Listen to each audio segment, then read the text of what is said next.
আমাদের এই এক্সিবিশনটা ইন্টার আলিয়া এবং ওটার বাংলাটা আমরা করেছি যে আত্মপ্রসঙ্গত।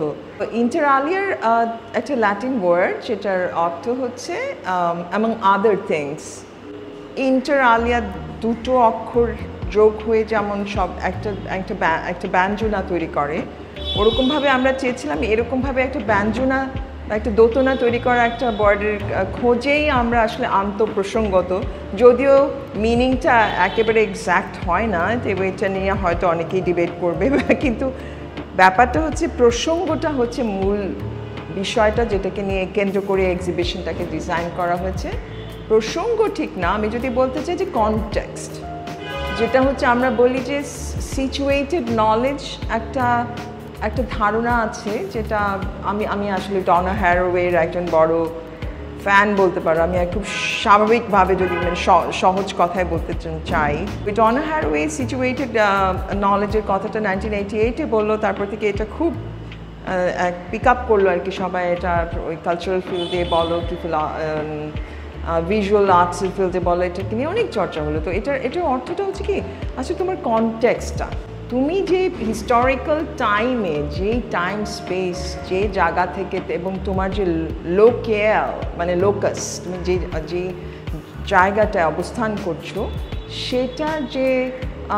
সেটার সাথে তুমি যেভাবে করে bodily embodied, psychologically, socially, culturally, politically যেভাবে ওই পরিবেশ এবং তোমার ইকোসিস্টেমটার সাথে যেভাবে করে তুমি রিলেশনশিপ তৈরি করছো, এগুলোর মধ্যে দিয়ে আসলে এক ধরনের সাবজেক্টিভিটি তৈরি হয়। ওই জায়গাটা বারবার সাবজেক্টিভিটিটা উঠে আসে, কারণ এটা ছাড়া সাবজেক্টহুড ছাড়া আসলে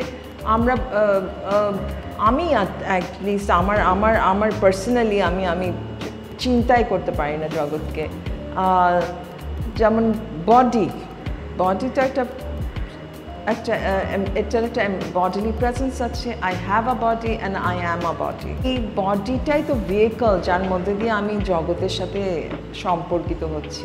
এখানে আসলে অনেক একটা ডাইভার্স একটা আর্টিস্টিক এক্সপ্রেশনগুলোকে একটা স্পেসে কোহ্যাবিট করা, এটাই তো একটা গ্রুপ এক্সিবিশন করে থাকে। এবং ওরা যখন কোহ্যাবিট করছে তখন তাদের মধ্যে কনস্ট্যান্ট কিন্তু একটা এক ধরনের মিথস্ক্রিয়া বলে যেটা, ওটা হতে থাকে। একটা আদান প্রদান, একটা ইন্ট্রাঅ্যাক্টিভিটি, মানে ওরা একটা পারফরমেন্সের মধ্যে দিয়ে একজন আরেকজনকে প্রতিনিয়ত তৈরি করছে, ভাঙছে করছে। একটা দর্শক আসছে এখানে, ওই এখানে যেমন বস্তু এবং ব্যক্তির মধ্যে যেমন আমি যদি বলি যে সাবজেক্ট এবং আদার, এখানে আদার তো একটা পাথরও হতে পারে, সে একটা ব্যক্তি না। এই এনভায়রনমেন্টের মধ্যে আমরা ট্রিলিয়ন্স অফ অবজেক্টস বা এন্টিটির সাথে ফেনোমেননের সাথে আমরা সম্পর্কিত। তো সব কিছুকে আমি আদার ওভাবে বলবো না যে I am nothing if there is no other. তো আদার আমাকে যেমনভাবে পারফর্মেটিভলি তৈরি করছে, আমিও আদারকে ওভাবে করেই পারফর্মেটিভলি তৈরি করছি। এবং এই যে কো এক্সিস্টেন্সের অর্থটাই হচ্ছে যে আমরা ইন্টারঅ্যাক্টিভলি কনস্টিটিউট করছি সবাইকে।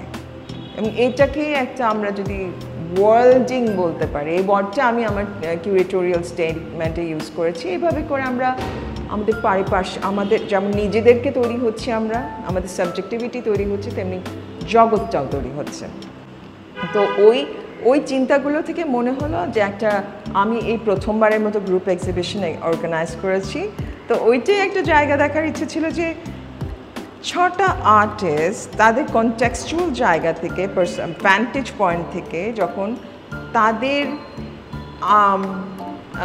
সেলফ ক্রিটিক্যালি, আসলে প্রথমে ওদেরকে বলা হয়েছিল কি যে তোমরা একটু ভেতরে তাকাও, তোমরা নিজে মানে আমার অবস্থানটাকে আমার যখন নিশ্চিত করতে হলে আমাকে জানতে হবে আমি কোথায় বিলং করি।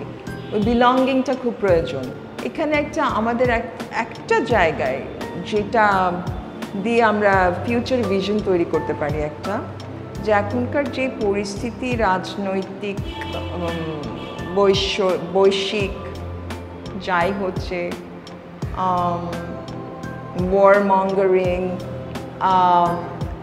in equitable wealth distribution, অনেকের কাছে অনেক আছে, অনেকের কাছে কিছুই নেই, এবং যেভাবে এটা কেন্দ্র এবং পেরিফেরির ব্যাপারগুলো এখনও এতভাবেই এন্ট্রেন্সড আমাদের সমস্ত পলিটিক্যাল স্ট্রাকচারগুলোতে বা সোশ্যাল ফরমেশনগুলোতে, এই অবস্থায় আসলে আমাদের যেটা দরকার হচ্ছে একটা কমিউনিটি অফ কেয়ারের, যেখানে কিনা আমি এথিক্যালি অ্যাওয়্যার হওয়াটা খুব দরকার যে আমি যখন আমার পারিপার্শ্বিকের সাথে কোএক্সিস্ট করছি এবং একজন একজনকে কনস্টিটিউট করছি, কথাটা বারবার বলছি, এটা ক্যারেন বেরাট বলে একজন ফিলসফার থেকে আমি এই কথাগুলো ধার করেই বলছি এবং তাকে আমি বড় শ্রদ্ধা করি।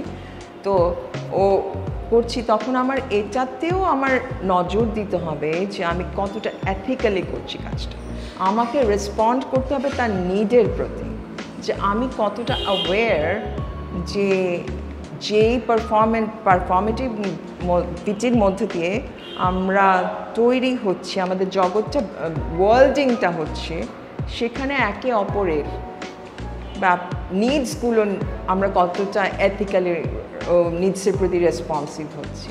তো এই এক্সিবিশনটা করার পুরো প্রসেসের মধ্যে দিয়ে আমার মনে হচ্ছিল প্রতিটা জিনিস যেন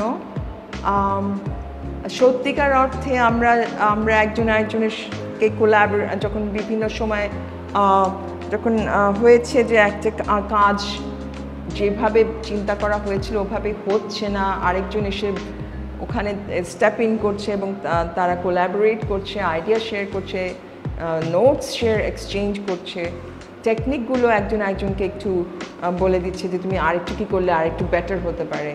এটার মধ্যে দিয়ে মনে হচ্ছে কি এখানে চমৎকার একটা ওয়ার্ল্ডিং হয়েছে। তো আমার ইন্টার আলিয়া আমি যতদিন কাজ করতে পারবো বা করা হবে, এটা আমার মনে সবসময় এই এক্সিবিশনটা বোধহয় কোনো না কোনো এক জায়গায় খুব ভালোভাবে দাগ কেটে থাকবে। আমি প্রতিটা মুহূর্ত এনজয় করেছি। Thank you.